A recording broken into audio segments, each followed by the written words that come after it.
Good afternoon, everyone, and welcome to this afternoon's press conference for Friday, the 26th of February.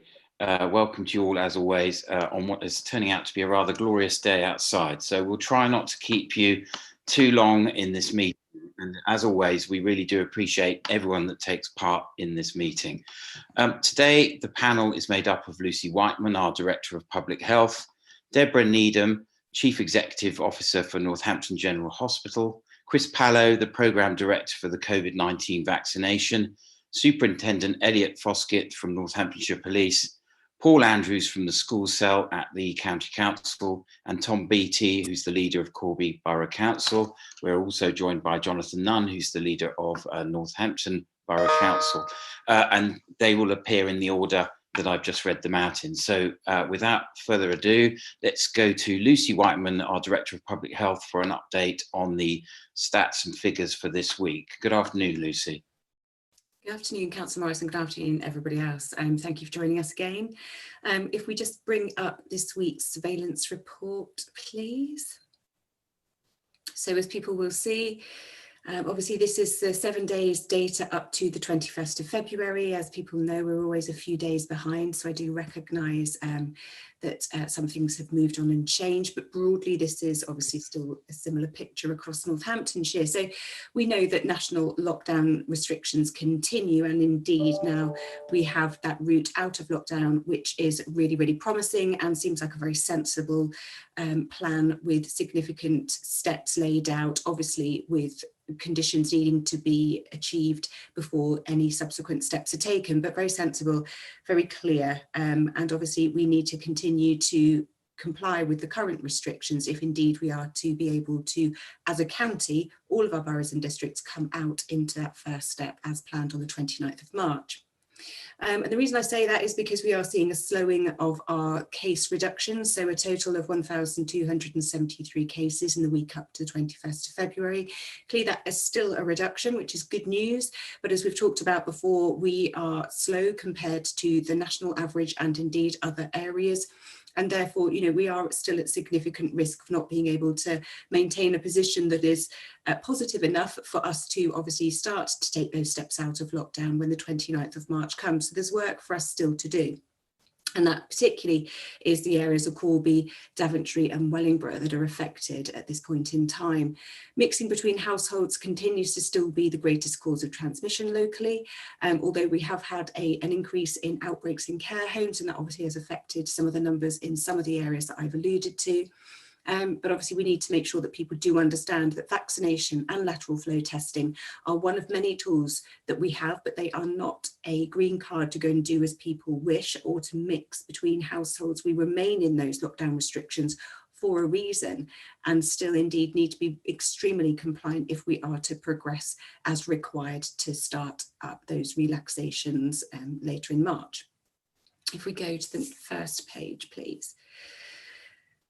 So this week's report looks slightly different. Obviously, we've got that roadmap to recovery outlined. And as I said, if we don't continue to play our part, then obviously we may find ourselves not progressing as other areas do. We do still all have a duty to each other and to ourselves to only shop for essentials, to work from home wherever possible, to, you know, stick to the rules around exercising and only meeting one other person for exercise. And again, you know, just the hands, face, space mantra, we know these things work, and it's those simple basic measures that will keep our rates reducing and hopefully will allow us to pick up some pace and gain some ground. If we go to the next page, please. So this is what the roadmap looks like. We know that there are 4 steps, and this next step obviously starts in just over a week's time with children returning to school. We do expect to see an increase in cases as a result of that, but obviously we've got a really good process in place, and Paul's on the call here today who's been working really hard with head teachers and with other childcare settings to make sure that any cases, you know, are identified early, that lateral flow testing is happening on a regular basis, and that we've got processes in place to support those settings should indeed they identify cases. But there is no doubt that we will start to see an impact, and therefore, as I said, we've got to be really, really vigilant over the coming weeks to ensure that we don't start to see case rates significantly go back up and potentially jeopardise our progress in the release of lockdown. If we go on to the next slide. So these are obviously our main key messages. And as I said, the two bits that we really do need to keep reinforcing is that, you know, vaccine obviously continues to be rolled out. Really, really good news. But it doesn't mean when you've had one vaccination that you're free to go and do as you please. It's a 2 vaccination schedule for a start, but also you may be still carrying COVID. And although it does reduce transmission to some degree, it still doesn't mean that you can't infect other people once you've had a COVID vaccination. So you really do need to continue to be careful. And again, sticking to that gold standard of hands, face and space. Some of the simplest things, but yet most effective. So please, please, please make sure that we continue to do what we can on a day-to-day basis to carry on obviously moving towards a release of lockdown restrictions. If we go down to the first page of data, please. And this is why I'm still so concerned about the fact that we've got to stick to those basics. Yes, it's a reduction, which is good news. And I do appreciate that, you know, people are working really hard and on the most part are complying with all of the restrictions. But we can really see that slowing of the reduction in cases week on week here. So only a very small reduction in the last week, really not even sort of 10% on the previous week. And therefore, we've got to continue to be vigilant. The next slide, please. And here you can see, obviously, we've got 3 areas that are statistically significantly higher than the county rate, and now a significant number of areas that are higher than the England rate. And that's because of the progress that other areas have made outside of Northamptonshire. So we really are sort of at the tail end of progress, which is deeply concerning. So Wellingborough, Northampton, Kettering, East Northants and Corby. So 5 out of our 7 boroughs and districts now with a higher rate than the national average. If we go to the next slide. And from a point of view of actual crude counts of cases, you can see Corby's had that increase in the last week, and also Wellingborough. Wellingborough is broadly associated with a number of outbreaks in care homes and one very small outbreak in a preschool setting. But this is not, you know, the lion's share of the issues in Northamptonshire. We're still seeing non-compliance, we're still seeing household transmission as the biggest cause of cases not decreasing in the way that we would hope. If we move forward. And again, this just shows really how we are starting to lose grip on that reduction as on a week by week basis. So we've talked about before, the bars that are under the line show a reduction in cases, but the smaller the bar, the lesser the degree of reduction basically. And we can see that's really starting to tail off over the last couple of days. So really concerning. And with a weekend coming up with fairer weather, we've got to make sure that people continue to be compliant. If we move forward. So this, as always, just really nicely illustrates in a pictorial way where we are. And you can see we've got that significant uptick, both in Corby numbers that remain at the highest rates in Northamptonshire, but also that uptick at the bottom here in Wellingborough, which takes it above the England average. So deeply concerning, and, you know, a really clear picture. We've got to make sure that we continue to bend those trends. If we move on. We still do see most of our cases in the working age population. As I said, although we have had some outbreaks in older settings and indeed preschool settings, you can still see that the bulk of the numbers here are in the working age, and in fact the younger working age population. You know, we recognise that not everybody can work from home. It's an issue that we've picked up nationally with Tom's support. And although we raised it with regards to Corby, we do recognise that there are a number of people who can't work from home across Northamptonshire. And it has been raised as a significant policy issue with the Cabinet Office.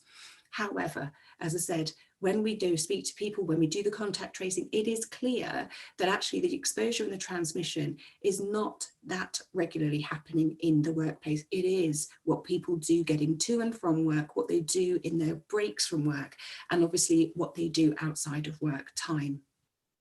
If we move on, please. One of the things that is pleasing to see, obviously, is that overall the number of deaths is decreasing at a county level, but we've still seen fluctuations, as people can see here from Daventry, which is not what we want to be seeing. And again, that is reflecting the fact that we're seeing fluctuations in the over 60s case rate again. So although we're seeing a large number of cases in the working age population, those people are mixing, be it because they're in a support bubble or be it mixing inappropriately with people who are much more vulnerable, and this is the result, sadly. So people have got to recognise that they have a duty of care to their friends, their neighbours and residents within their area to protect them. If we move on, please. So continues to see a decline in the number of beds occupied by COVID-19 patients. So at the point that this data was released, we did have 135 COVID positive patients, which obviously has been a reduction since our peak, around Christmas, New Year time, which was extraordinarily high. Again, we're still seeing some reliance on ITU, so we are making sure that obviously we're doing everything that we can to keep people safe and make sure that they can access the services that they need. If we move on. If I just move on to the third map actually and stop there to have a look at the third map. So this map, obviously I let people usually look at this in their own time, but I think actually it's one of the things that we need to be focusing on more. So this really shows you a percentage change in the community case rates in each area across Northamptonshire. And basically what we want to see is a field of blue where we've got areas that are, a field of orange where we've got areas that are improving. We're starting to see much more blue, and that's the areas that are starting to show increases in cases, so Daventry, Kettering and Wellingborough. So we do need to make sure that obviously we're cognizant of the fact that we've got areas that are fluctuating, and obviously no area is an island, so we need to be very clear that there are people travelling to and from these areas for work, for support bubble reasons, and therefore we've got to make sure that we're taking this seriously, seeing it as a county issue and supporting each other to make the right decisions. If we move on, please. And these are the outbreaks. So again, a relatively static picture, it not improving in the way that I would hope. And as I said, we do expect to see some outbreaks in education settings as and when they open over the next couple of weeks. But in the last week or so, we've had a number of outbreaks, as I've said, in Wellingborough, which take a little bit of time to come through onto our reporting system, but you can see there's actually 4 reported here. There's been 1 or 2 more in more recent days. And again, if you look at the number of cases associated with each of those outbreaks, they are quite significant in some areas and are indeed skewing the numbers.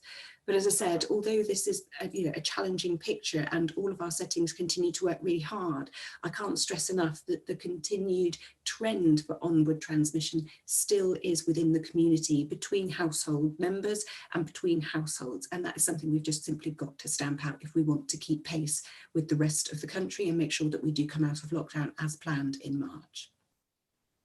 If I stop there, Councillor Morris. Thank you very much, Lucy. Some encouragement from those figures, but as we always say, it's not the time to sort of start resting or start giving up on the rules as they are set out, as we will be in lockdown until 29th of March or possibly longer, depending on how our figures are doing. So thank you very much, Lucy. I should have said at the start that we are live on YouTube, and the questions from the media will come after the panel have all spoken. So I'll come now to Needham, who's the Chief Executive for Northampton General Hospital. Good afternoon, Deborah. Thank you for joining us. I know how busy you are, so we do appreciate it. Thank you, Councillor Morris. So today's briefing from me is a shorter one than normal, and probably reflective of the fact that we have started to see a reduction in COVID positive patients in both our hospitals. So today we have 134 patients across both hospitals, of which 12 of those are currently in critical care. So although those numbers are steadily reducing, we still have a large number of poorly patients receiving care in the hospital.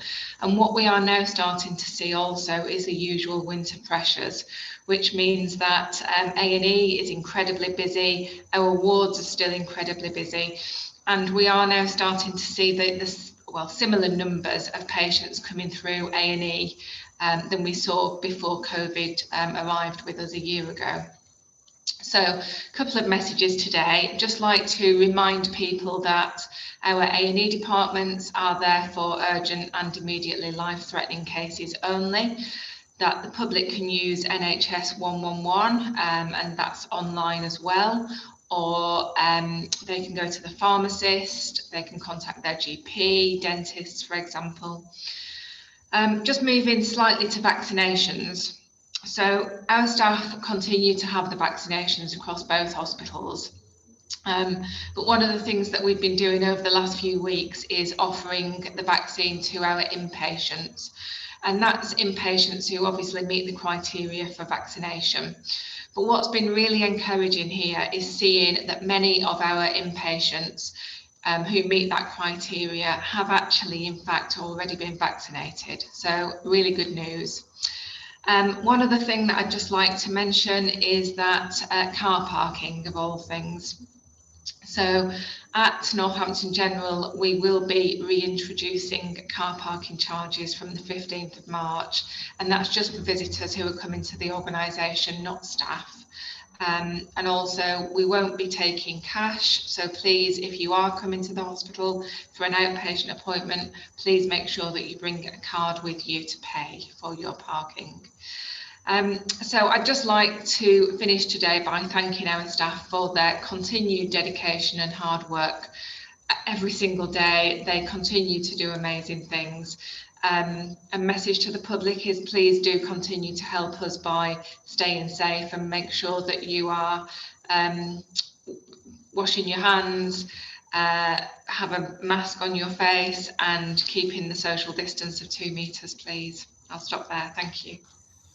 Thank you very much, Deborah, as always. Yes, some wise words there as always. And I think both you and Lucy have already reflected on the fact that the weather is improving and we don't want to see any slip in the keeping within the rules. So, but thank you very much, Deborah. So I'm going to bring in Chris Pallow now, who's the Programme Director for the COVID-19 vaccination. Chris, good afternoon. Again, thank you for joining us. Good afternoon, Councillor Morris. Good afternoon, everyone. So the latest figures for the vaccination programme in Northamptonshire are that we've now vaccinated nearly 183,000 people with their first dose for the vaccine. And as many of you will know, we're focusing on a number of age cohorts as well as some broader cohorts as well for those who are most vulnerable in our communities. We've vaccinated 97% of those who are over 80, 99% of those over 75, 95% of those over 70, and the latest cohort in terms of age that we've been focusing on, and we continue to do so, are those over 65, where we have vaccinated 74% of our population. Letters will soon start to arrive inviting those aged 64 to book in to the vaccination centre, or of course to have the vaccine in primary care where their GPs may be calling them to. The way in which that is accessed, again, is via the National COVID-19 booking website or via calling 119. I would very strongly encourage anyone who is aged over 65 who hasn't yet heard to please book as soon as you can. We want to cover those cohorts as deeply as we possibly can, and it's in everybody's interest that you come forward for all of the reasons that Lucy mentioned earlier on.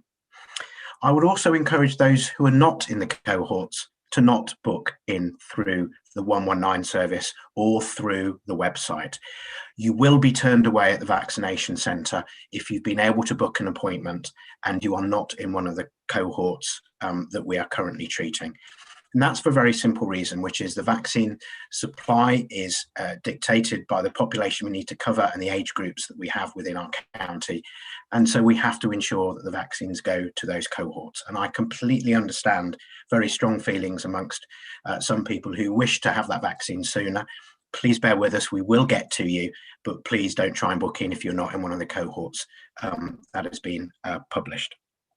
So we continue next week to focus on those who are in their 60s and over, those who are in the cohorts who are clinically vulnerable, those who also are on some of our registers who may have learning disabilities, may have other conditions, and those who are also eligible for carers allowance. So we can help to protect those who help to look after some of the most vulnerable members of our community.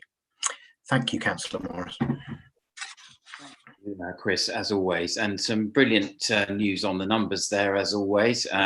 And I think the response from the vaccination team here has been second to none, and we should all be very, very grateful for the team that are delivering that. And I think we're doing very well compared to other counties across the country, which is always brilliant to see. So thank you, Chris, for your time as always. I'm going to come now to Superintendent Elliot Foskett, who's going to give us a quick update on enforcement and other matters COVID related. So Elliot, good afternoon. Thank you for your time as always. Good afternoon. Thank you, Councillor Morris. I hopefully won't keep you too long, people. I'm just going to give you a brief update on the past 7 days where we're at. We've seen a slight reduction actually in calls for service for COVID breaches from members of the public, including online reports over the past 7 days, and in particular over the past 5 days since the roadmap was announced, actually. So a slight decrease there. Last weekend, however, was a busy weekend for us with over 150 tickets being issued by my officers across the force, and around 230, just slightly over that, in the last 7 days.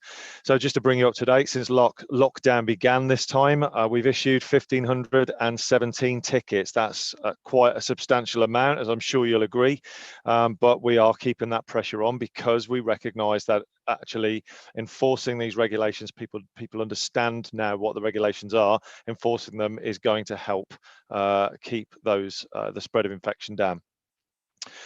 So the biggest themes then, I know I get asked this a lot, if there are any incidents of notes or biggest themes and trends we're seeing, we still see a lot of mixing indoors, people going around each other's houses, and we're getting reports of that, and where we do get them, we do attend, and that's why the tickets are so high. And in particular, last weekend, officers attended reports of an incident at an address in Northampton, and upon arrival the door was open and they found a large party in progress.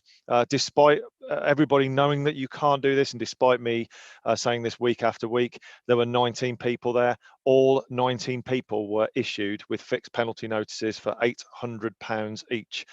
So I guess the message from me, I know the weather is getting better, but the message from me around that is, if you're thinking of having a cheeky barbecue with friends over because the weather's improving, it could cost you a little bit more than the price of a bag of charcoal and some sausages if you're going to risk that.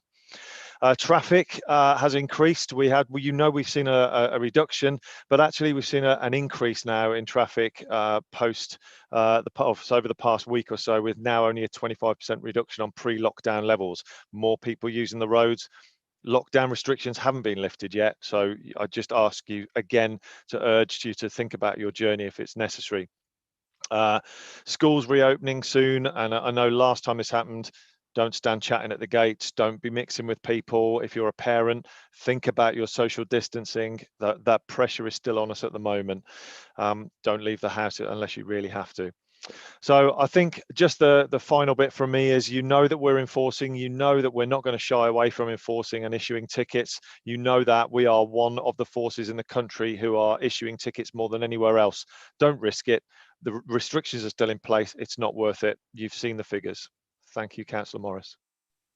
Thank you, Elliot. It's heartening to know that most people are obeying the rules, of course, as you've said many times before, and it's also heartening to know that you are coming down fairly tough on those that are not obeying the rules. And we've got some way to go in this journey, I suspect, and we're very grateful for everything that the police do to help enforce those rules. So next I am going to come to Paul Andrews from the school cell at Northamptonshire County Council. Good afternoon, Paul. Thank you, Councillor Morris. Good afternoon, everyone. I guess I'm here today to talk to you about the reopening of schools, and I think my first point would be just to remind everyone that education settings have been open throughout the lockdown for the children and young people of key workers and those children and young people deemed vulnerable. So schools haven't been closed. In secondary schools, this has meant that on average 7% of young people have been in school, and at primary schools around 27%. So that's a significant number of children and young people. In our early years settings, they've remained open to all throughout the lockdown and have been doing a fantastic job. And I think before I go on, I'd like to thank all of the staff in education settings who have worked tirelessly since January to keep settings safe and open. Your efforts mean communities across Northamptonshire are well placed to take their next steps. I'm incredibly proud of your efforts. Thank you very much. So moving on to the announcements. Education settings across Northamptonshire have been using DfE guidance, Department for Education guidance, to remain COVID secure since the start of the pandemic in March last year. This guidance is well used. Schools are used to operating in COVID secure ways now. The guidance was updated on Tuesday, and this guidance operates on basically in across a system of control. So there's a system of control set out, and the guidance has two strands. The first of which is prevention of infection, and the second which is response to infection. For the full return on the 8th of March, the system's been strengthened. And I just want to go through the main areas so that people can have confidence that we're not just charging back into this without change. There's been a great deal of consideration and thought into the reopening of schools. I think the fact that we had guidance the day after the Prime Minister made his announcements is really welcomed by schools, and has helped and will help us in the gap that we've got left to make sure that things are even more secure when we get back into school. So number one I want to mention, because I think it's really important, is an increased focus on ensuring good ventilation. What we know about COVID is that, and especially the Kent strain, is that it's incredibly airborne. And the more we can do to ensure that there's good ventilation within schools and cross flows of ventilation to keep that circulation of air going and break up any potential of inhalation of the infection, the better off we will all be and the lower our infection rates. And the second point is the use of masks in secondary schools. This is being extended. And this is effectively for the same reason. If people are wearing masks more widely, it will help us to reduce infection upon return. I just want to emphasize this. This is the use of masks is not universal at all times. The use of masks is where social distancing can't be maintained. And that's both now in corridors and around school, but also in classrooms, but only where it can't be maintained. It's not during break times. It's not outside in schools. It is just within schools. And then the last point I just want to bring out in terms of something that's new is the introduction of mass asymptomatic testing for staff and pupils at secondary schools and at FE schools. So let's focus on testing for a bit, because I think there's a lot of interest and confusion about this. So secondary schools, secondary special schools and further education colleges have been asked to conduct 3 tests on pupils in the first 2 weeks. So those tests will be between 3 and 5 days apart. There are 2 reasons to do this, and the first is fairly obvious. That's to screen out anyone carrying infection who's asymptomatic and to get them isolating. And the second but equally important reason is to prepare young people to test themselves at home. Because the next phase of this is home testing for young people will begin once a 4th observed test in the education setting using the home testing kit has been done. So they'll do the 3 tests in the setting using the observed mass testing kits, and they'll use a home testing kit as a practice in school. And then they'll be able to take home test kits home and test themselves twice a week. Now, that's a massive thing to ask children and young people, well, young people to do, children and young people to do. And they're clearly going to need a lot of support from all of us to be able to do so. And I'll come on to that a little bit more in a minute. On top of this, all education staff from early years right the way through to post-16 will have home test kits to use. And that's going to start very soon. It will be phased in, so primary school staff have already got it. Then will come secondary school staff and post-16 staff, and then early year staff will get it in the middle of March. So I'm sure you can appreciate that this is a massive undertaking. It's a huge undertaking for schools, and they've been working incredibly hard to get this in place and to ensure that this can happen. And they're doing this because they understand that mass testing is a real potential boon to make us all safer. It will make schools safer, but by making schools safer, we make the community safer. And I think this is really important. And I would encourage everyone who is asked to take part if they can. And I think I've got a message here for young people especially. I know testing must be incredibly daunting when you've not done it before. We are working to get some information out to you, some videos out to you, so you understand what it is that you're going to be asked to do. And I'm absolutely certain your schools will help you with this. But I would urge you to go for it. It's not difficult. It just needs you to concentrate and do as you're asked. And from personal experience, I don't find it, I didn't, when I first did it, find it particularly easy, but the more I've done it, and I do it every week now at work, the more I do it, the easier it's become. And it's just like anything else, the more you do it, the easier it becomes. And I just want to make that point. Please do try. You know, please try something new. It's really, really important that you do this for everybody. So moving on from testing, while testing plays its part in reducing infections in education settings, it's also important that we continue to adhere to other restrictions. And one of those things I'm especially keen to highlight is the importance of parents keeping children who are symptomatic at home. Certainly last term, we had a number of reports of parents sending children to school when they were symptomatic, and even on occasion when they'd been for a test and awaiting the test result. Please, please don't do this. You know, the whole point of the asymptomatic testing process is to keep infection out of schools. And so if you've got a child that's symptomatic, please get them tested and keep them off of school up until you have a negative test. And if you do have a positive test, self-isolate and follow the isolation rules. I think to close, I just want to pick up on the point about adhering to other restrictions. As a community, if we want to see our children and young people back in school and have our freedoms restored to us, now is not the time to relax. We need to stay the course, keep social distancing and stick to the rules. Otherwise, we run the real risk of not being able to follow the government's roadmap at the speed we would like and being slower than everyone else. And perhaps I just want to remind people there are provisions within the government rules for closing schools again in certain areas. And I'm not raising that prospect as something that we would ever want to pursue, but that is there and it is in the government's toolbox to use. I think I'll end there, Councillor Morris. Thank you very much. Thank you very much, Paul. Some very wise words there, as always. And I know it's been a monumental task to get this up and running for the 8th. So I do appreciate everything that you're doing at the school cell, and we also appreciate everything that all our frontline workers are doing in adult social care and elsewhere. So thank you very much, Paul. I'm going to bring in Tom Beattie now, the leader of Corby Borough Council, to discuss what's going on in Corby at the minute. And I do apologise about my dog in the background.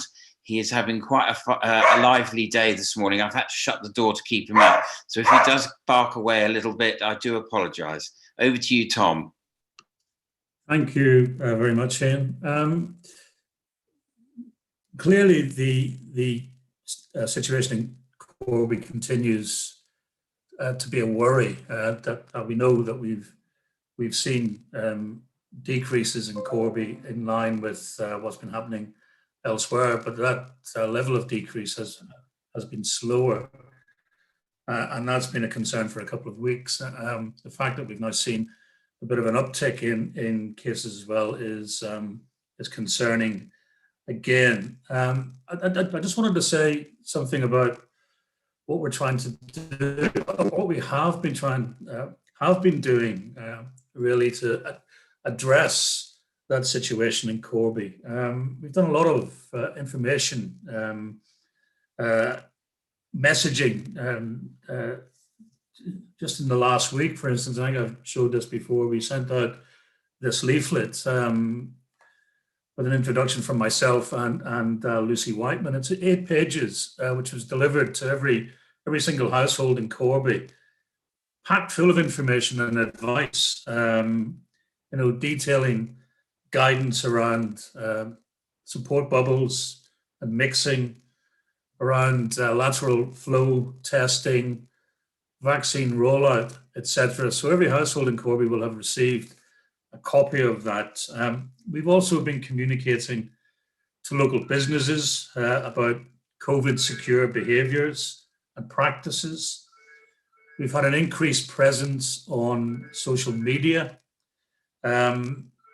We've been messaging using our local radio station in Corby Radio, and that's been going out on a regular basis as well. The website, the Corby Borough Council website, has been displaying headline messages on each page of that website about what people need to do and how we tackle these stubbornly high rates that we see in Corby. There are black banners erected across Corby with very hard-hitting messages about what people should do. There's a large car sharing banner erected on one of the major junctions in Corby, warning people about the dangers of car sharing, for instance. In addition to that, we've got stay-at-home banners erected across the town, and we've been promoting heavily the lateral flow testing centre at Lodge Park Sports Centre, which has been very well used. Just this week, I've been reinforcing that message through various interviews. I did an interview yesterday with ITV Anglia, which I think went out on the 6 o'clock news yesterday. On Wednesday, my deputy leader, Councillor Jean Addison, did a similar interview with BBC Luke East. So numerous media interviews are being conducted, trying to drive those key messages home. In addition to that, a number of large posters located at supermarkets, for instance, in Corby, where people tend to go in numbers. For instance, Tesco, the Tesco store on the Oakley Vale estate, the Asda store at Phoenix Parkway, and of course outside the Corby Cube itself in the centre of Corby. So there's been a lot being done.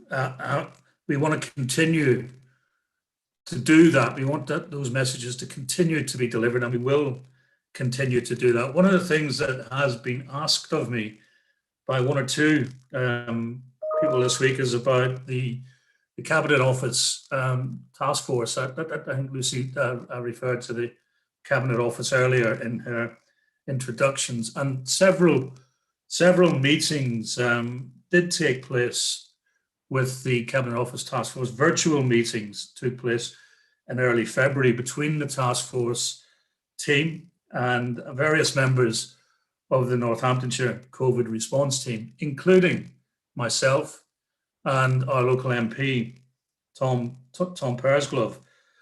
Observations were made by the task force field team, and these were taken back to central government.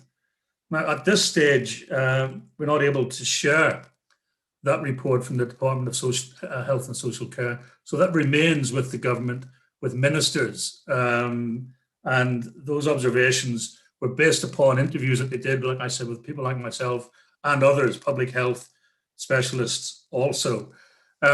So there's a lot we've done, a lot that we need to continue to do, and just really reinforce those key messages about hands, face, space, all of that, and let's try and get these high case rates down, because, as has been pointed out, we don't want to be left behind, and Northamptonshire as a county doesn't want to be left behind as the rest of the country emerges from lockdown, and Corby as a town certainly doesn't want to be left behind, either the country nationally or the rest of the county. That's something we certainly want to try and avoid. So thank you for that, Ian. Thank you very much, Tom. And I think we all agree with the sentiments that you put out there. We're all on the same page in terms of what we believe we need to do. So I'm going to go to the questions now that have been kindly submitted by the media ahead of today. So first up is Alice Wilson from Northants Live. Good afternoon, Alice. Good afternoon, Councillor Morris. Thank you very much. I think some of my questions have been answered. But first of all, I was informed at some point this week that Wellingborough was going to expect a lateral flow testing site. And I was just wondering if there's any timescales on that, or if there's any idea of where that might be. I spoke to Councillor Scarborough, and he was quite keen that it would be somewhere nearer to the more deprived parts of the town, because that's the kind of those are the kind of like people who perhaps aren't uptaking the vaccination, or where the cases are. So if there's any more information about that would be great. And just for Northampton Police, obviously the enforcement of the rules so far in the county has been really, really good. But we all know that when the stay-at-home sort of stopped being legal in the last lockdown, there were quite a lot of struggles to enforce it as well. So what is Northampton Police's long-term plan to regulate the rules once it's no longer legal for people to stay at home? Thank you very much, Alice, for those questions. I'll go to Lucy first about the lateral flow testing, and then we'll bring in Elliot on your question to the police. Thank you, Lucy. Over to you. Thank you. So thank you very much for your question. Just a reminder, we've got Corby lateral flow device testing centre in Lodge Park Sports Centre. We've got 2 in Northampton at the University of Northampton and Danes Camp Leisure Centre. We've had one open the last week in South Northants at Brackley Leisure Centre. And as you say, actually, we'd hoped that Wellingborough would go live this week. Sadly, we've had an issue with heating. As I'm sure you can appreciate, these large buildings that we're having to use quite often haven't been using their heating because they haven't been open for quite some time. So sadly, we have had a slight delay with regards to heating the premises, but we're hoping to have that up and running early next week, and that will be at Redwell Leisure Centre in Wellingborough. Thank you very much. A very straight answer to that. Good. Elliot, over to you, sir, for the second part of that question. Thank you. And thank you, Alice. The legal requirement to stay at home clearly will be lifted on the 29th of March, but the regulations will still be in place. And yes, I know previously, certainly after the first lockdown, when the restrictions started to be lifted, we saw some real difficulties at times in enforcing some of the remaining legislation. However, some of that has been tightened up by the government since then. It's a lot clearer. I think people are far more clearer on what it is they can and can't do now. So we'll continue to work with any new regulations and guidance as it's published. But our plan at the moment will be to continue policing what is left. We'll continue to engage, explain, educate, and of course enforce. But as I've said before, enforcement, where it was the last resort to us initially, it isn't now. People do understand those regulations, and they do understand what they can and can't do. So we'll continue to respond to COVID breaches that are reported to us as well. For example, those illegal parties and indoor gatherings they'll still be illegal for a while, and we'll continue to police them. And we're already working with our partners. Had a meeting earlier on today with some of the people that are on this call, where we're looking at the longer term plans from May onwards. For example, the return of our nighttime economy, something we all want to see return, something we all want to see open, but needs to be done in a staged, phased approach and in a responsible way as well. So you can be certain we're working with our partners closely on that. Thank you very much, Elliot. And thank you, Alice, for those questions. Very good questions and very well answered as always. So I'll come on now to Kevin Nichols from the Chronicle and Echo. Kevin, good afternoon, sir. Good afternoon, Ian. Thank you for coming to me. Yeah, I was just, I almost hesitate to ask this question of Lucy, but I'm going to anyway. I'm sorry about this. I'm really not trying to hang anybody with hindsight. But next Wednesday will be the first anniversary of the first COVID case in Northamptonshire. I'm afraid I dug out a press release from then when you said the risk of transmission does remain low. Obviously that changed very quickly. I just wanted to ask everybody and anybody their thoughts on what's gone on in the last year. Not necessarily what we could have done differently, but how life has changed and what you've had to deal with. Thank you very much, Kevin. A very good question. I'm going to go to Jonathan Nunn and Lucy Whiteman on this one. So I'll come to Jonathan first, if I may, and then I'll come to Lucy. So Jonathan, good to see you as always. Thank you, Ian, and thanks, Kevin, for the question. And I suppose I did initially see the big dollop of hindsight in it initially, but I will give you some reflections separately. I know Lucy, throughout this whole thing, everybody present has been completely truthful based on what's in front of us. We've got a novel virus, which of course nobody had ever recorded before. So you can't be certain what you're dealing with there, and you're dealing with something that's a virus that's changing, and you're dealing with human behaviour that spreads it. And of course, at that time there was the possibility of telling everybody to panic, telling all the customers to come out of businesses and everybody to clear the supermarket shelves. I think on balance, the approach taken was right. But of course, that's been a dynamic situation and it's changed significantly. And that's with all the knowledge of all the directors of public health, the scientists across the country and across the world. But I think the thing to reflect on is the fact that it has been a year. Isn't that absolutely extraordinary? We never would have imagined that. I remember the first discussions I had actually with the chief executive of the Borough Council about that same time. We're starting to say, well, is this a serious thing? Be absolutely certain that across the whole public sector, a lot was going on with the what ifs and the speculating and preparing, of course. So that was absolutely the case. I think it's been probably the biggest crisis I can ever remember in my lifetime. But to some extent, though, it's been our finest hour, hasn't it? Look at how residents have adapted in the way they work. Businesses have adapted, public services, and of course, particularly the public, the health sort of sector has. I'd probably just finally add to that, though, in terms of where we are, because if we're not careful, we're starting to get a bit of an end-of-term feeling about this, and I think that's entirely wrong. We're not out of the woods, not by a long way. We've heard today, for example, just to pick up on a couple of comments, Lucius used something like the phrase of, we haven't got strong control over reducing the cases. We've seen that graph, the block graph, kind of go up and down. At the moment, it's not heading in the right direction. When Elliot tells us that traffic is increasing again, at a time when we are still under full lockdown regulations, well, that really worries me. That has a feeling that if we're not careful, we're gonna get a bit complacent. Because I'd remind people that the roadmap is a target and it's an aspiration, but it's by no means a guarantee. In fact, if you even look, take that slide that Lucy showed us, the phrasing on that is not before such and such a date. This will happen, but not before. It could be well after. What I would hate to see is, if you like, that sort of death of a thousand knives thing, where we don't end this. It drags all the way out through this summer and maybe into yet another autumn. I think there's a risk of that. And I think the risk is down to how each and every one of us behaves as we go about our daily lives. So we've had enough of it after a year. We've absolutely had enough. And thank you to everybody who's worked so hard in their home, their business, their personal life, or whatever it is, to endeavour not to spread this, because everybody has made a huge effort. But I suppose my comment would be, thank you for what you've done. We're not out of the woods yet. Let's, for goodness sake, not mess it up now. Thanks, Ian.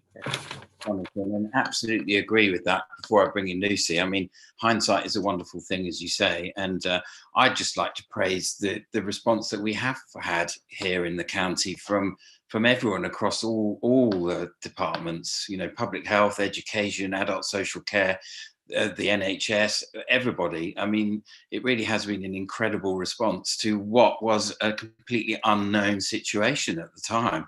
And I think, we can rightly be very proud of what we have done here in Northamptonshire. And so I'll come to Lucy now to comment, but she is one of the factors in that pride, because she has been an amazing director of public health and has led from the front on this from the very start. So I just wanted to add that, and now embarrass her by coming straight to her. So Lucy, over to you.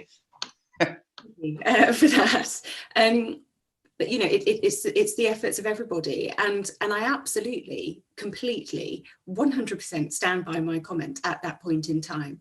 When you remember our first lockdown and what seemed like huge case numbers at that point and significant pressure on our NHS services, well, that was nothing compared to, the second and or third wave, whichever you want to call it. So at the point that we had one case who had a known travel history to Italy, which obviously was one of the areas that was known for the sort of first significant outbreak outside Wuhan. It was, a member of a family that were tested and isolated immediately. And therefore, at that point in time, with all the data that we have, the risk to the rest of the Northamptonshire population was low. So it's the context that is not in that question that actually then starts to remind us what the story was, which was, if people remember, for some reason, Italy and skiing seemed to be the most popular half-term activity last February. And a number of people then tested positive in subsequent weeks. So, you know, we had more and more imported cases. What we obviously hoped at that point at a national level was to contain those because they were travel related. The challenge was, as Jonathan has just pointed out, it's a novel virus. We were still trying to understand how it was transmitted, how transmissible it was, in fact. And until we had all of that information, which in reality wasn't until March or April, the risk still did feel, and epidemiologically, when you look at the cases and the way that they were spread and how we were able to identify the source, the risk was low. The problem was it was much more transmissible than we thought. People, you know, were broadly asymptomatic, particularly those that had travelled abroad. You know, they came back and didn't even know they'd had it. And therefore, by the time that we actually recognised what we had on our hands and were able to start to undertake testing on a routine basis, which, if we recall again, was only mostly in healthcare settings for the first wave. And, you know, we obviously had a very different picture on our hand, but that didn't become apparent until, you know, at least April, May time last year. So based on the information we had at a local, regional and national level, everything that we were saying at that point in time was correct. The challenge was that, you know, we didn't understand enough about the virus to then recognise how it would exponentially expand. And obviously that's what we're now dealing with. And indeed, we've had a rerun of those challenges with the new variants, and we'll continue to see that over time. Again, so people need to remain vigilant. They need to remember that they don't know quite often that they've got COVID. So you always need to act like you've got it. And therefore you need to maintain all of those basic principles around hand, face and space.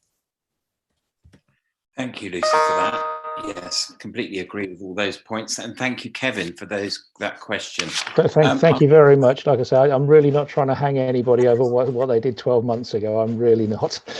No. And I mean, at some point, I'm sure there will be a lot of reflection on what has happened or not happened. But we're not quite there yet, I don't think, to be able to do that. So thank you for the question, though. I'm going to move to Jack Duggan and or Alistair Oak now. I'm not sure which one of you is on the line, whether it's Jack or Alistair. Hi, sorry, it's Jack.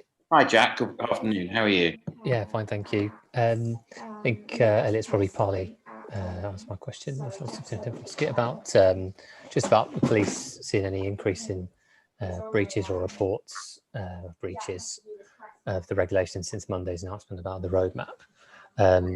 So if that's more of it, obviously the tone of the call seems to be about the risk of not being allowed back out, or, you know, lockdown not going down in the 29th of March.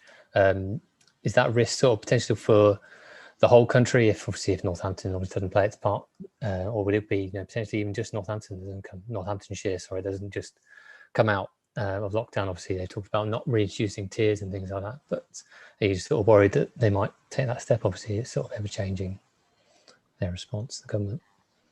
Thank you very much, Jack. Well, I think there was that would be to Lucy, I believe, that question.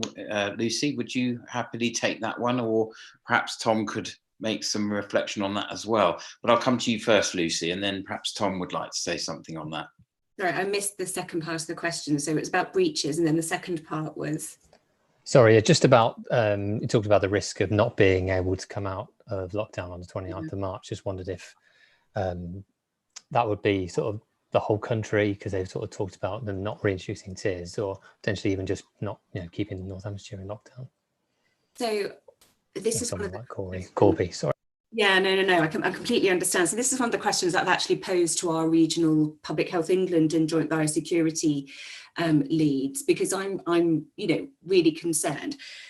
We absolutely want not to introduce tiers. It is confusing, it's complex, and we saw, as you know, before Christmas, it was a very, very live issue for Northamptonshire. People simply just go to other areas where there's more lenient guidance to do the things that they can't do in the area that they live. And obviously that was part of the issue, that our case numbers were driven up prior to Christmas, when we were a tier 2 area surrounded by tier 3 and tier 4 areas.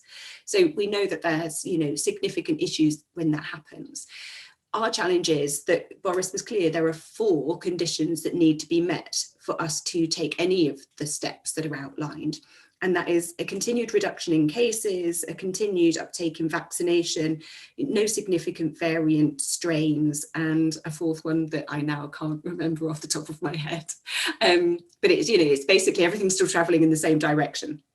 Our challenge is we don't know what the thresholds for that are. And when you look at our case rate in Corby being, at least double that of the England average and, quadruple that, if not more, of some of the other areas of Northants, we recognise that there may come a point where you can't treat everybody the same, and it just simply would pose too big a risk to the more vulnerable in our population, particularly those that haven't yet been vaccinated, if we were to follow the same national rules.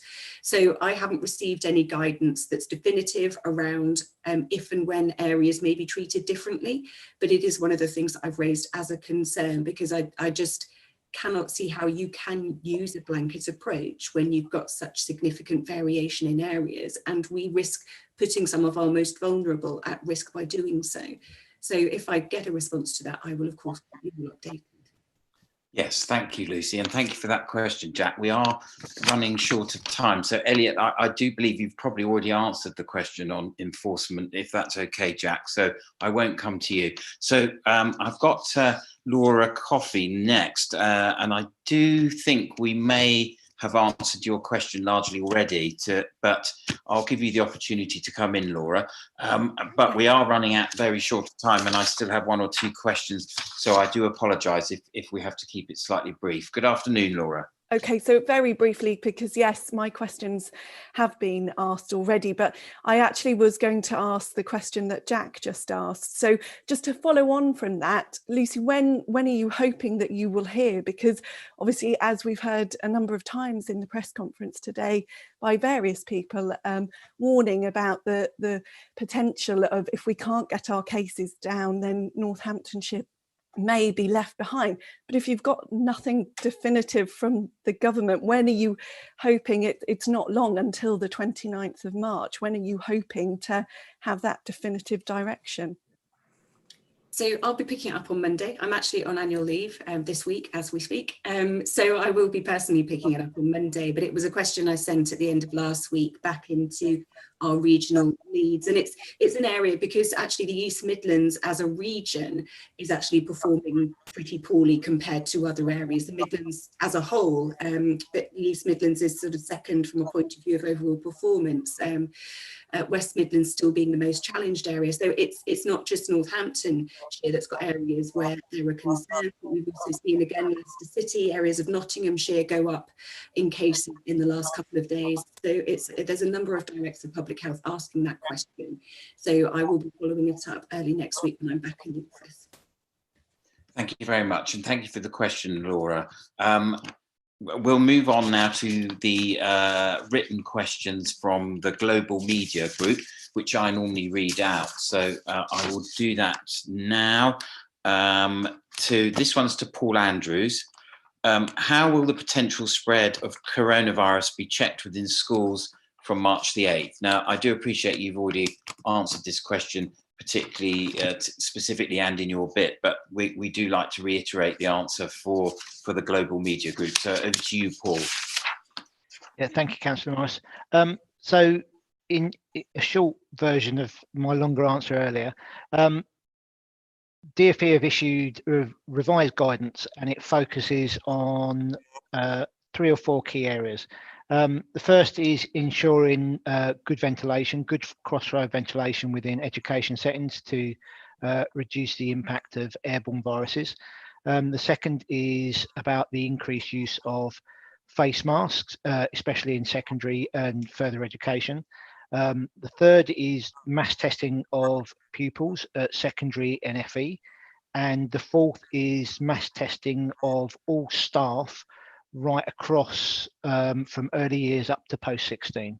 And all those things taken together should assist in reducing the impact of the virus within education settings.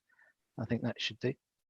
Thank you very much, Paul. A very comprehensive answer as always. There's one more question. So, do you think Thursday's downgrading of the COVID alert level from 5 to 4 makes it easier or more difficult to keep the downward trend going in Northamptonshire? And could it mean it's more difficult in Corby, which remains the town yet again with the highest rate? We have alluded to this again in previous answers, but I'll come to Tom Beattie first and then Lucy on that to answer that question. Tom. Yeah, thank you. Ian, I mean, I think I did say earlier, my concern remains that Corby has got these high rates, higher than elsewhere in the country. That's not something that we're particularly happy about. Of course, we'd rather not be top of that particular table. I mean, I think anything that reduces the ability of us in Corby to drive down those infection rates would not be helpful. I mean, I was asked earlier about, well, I gave a presentation here about all the things that we are doing and what additional things could we perhaps do that we haven't done yet. I mean, I'm not a public health expert, so I wouldn't be able to answer that sort of thing in detail. But just this week, for instance, we've had a problem, as I've identified previously, about people going into work on the industrial estates in Corby. And the numbers of people working in manufacturing and warehousing and distribution, etc. One of the issues around that was that people were traveling together in cars to work. And that was a difficulty. Just this week, we've seen the introduction of e-scooters in Corby. Now that's an attempt to try and get people traveling in a different way, so that they're not sharing cars and potentially spreading the infection. Because I think, as Lucy has pointed out previously, there are very few workplace outbreaks in Corby. In fact, if you look at the table which Lucy showed earlier, there were none in Corby. And it's what happens, I think, when people are traveling to work and traveling from work, what they're doing outside of the normal work environment. If they're working in COVID secure workplaces, are they maintaining that sort of social distance if they're popping outside for a smoke or a chat or something? Those are the sorts of things. So we can continue to drive those messages home. Hopefully the e-scooters will take off. I mean, I think there will probably be some teething problems as some of our younger residents probably enjoy the opportunity to scoot around town on them. But they are there for a reason, and they're there to try and encourage people to use alternative forms of transport to get about and keep themselves safe. Thank you. Thank you, Tom. Lucy. Oh, yeah, I'll make this really, really brief. So there's fundamentally no difference in the level of risk to the wider population. And that's the bit that people mustn't get confused about with the downgrading from a national alert level 5 to 4.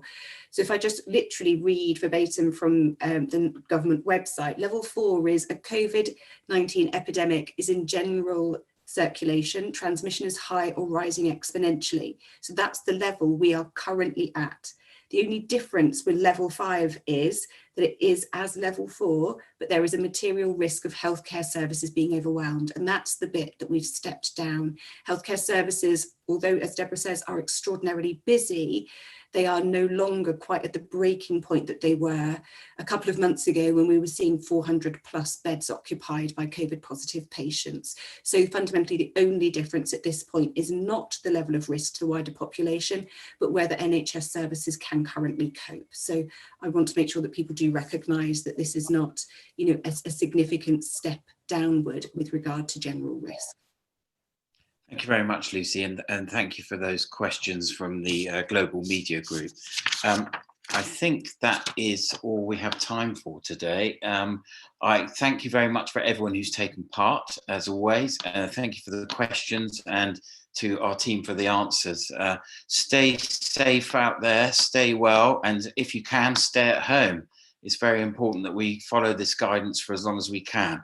The figures for vaccinations, the vaccinations are still not having really an effect on the numbers as far as I understand it, and there's some time before that will start to happen. So we've got to be very cautious if we want to avoid a further spike in infections. So let's stay at home, stay safe, stay well, enjoy your weekend. Thank you very much.